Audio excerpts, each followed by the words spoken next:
తాకట్టులో ఉన్న బంగారాన్ని విడిపించి ఆ రోజు ఆన్లైన్ రేటుకే మేము కొంటాం. Sharma gold company.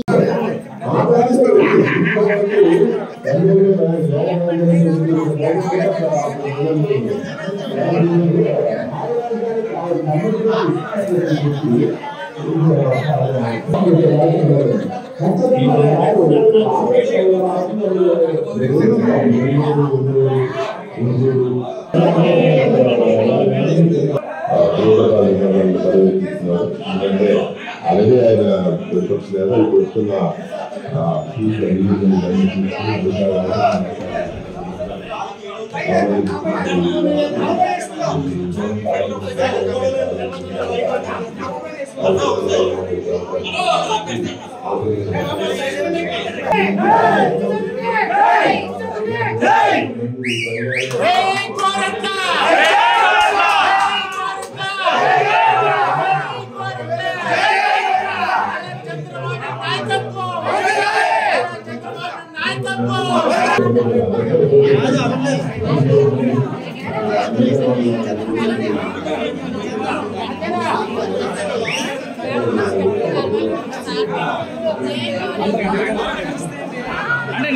బయట కూర్చున్నావు.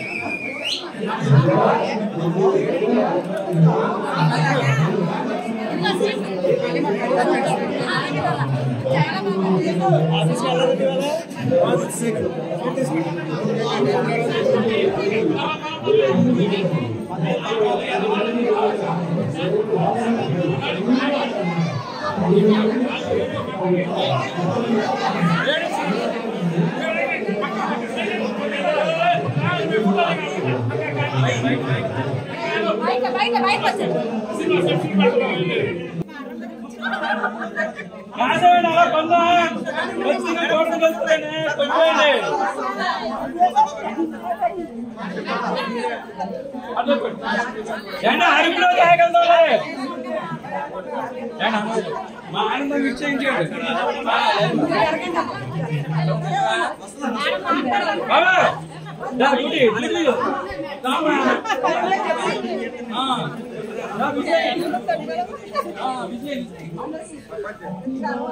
సైలెంట్ కాదు.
సుమారు 1,00,000 మెజార్టీతో గెలిచారు.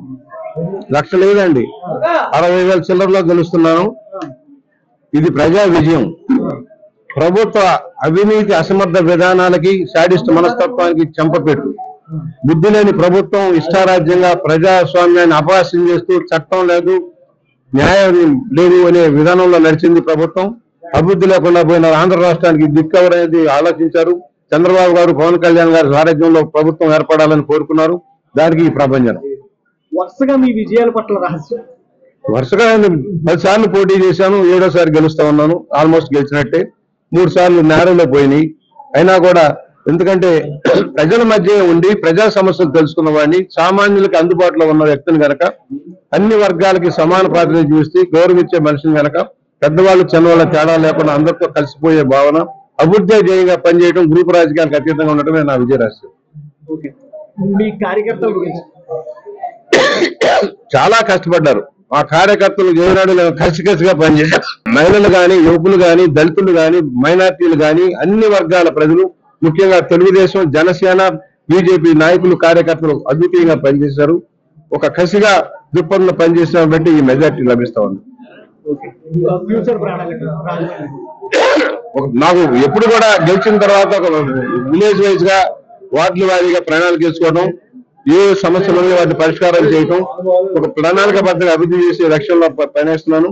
రేపు మరలా కూర్చొని గ్రామాల వారీగా జరిగే నష్టం ఏంటి, రేపు జరగబోయేది ఏంటి, పరిపాలన సంక్లిష్టం కాకుండా ఏ విధంగా ప్రజలకు అందుబాటులో ఉండాలి, ప్రజా సౌకర్యాలు మెరుగుపరచాలి, నిరుద్యోగ నిర్మూలన కోసం కృషి చేయాలన్న లక్ష్యంలో నేను పనిచేస్తాను.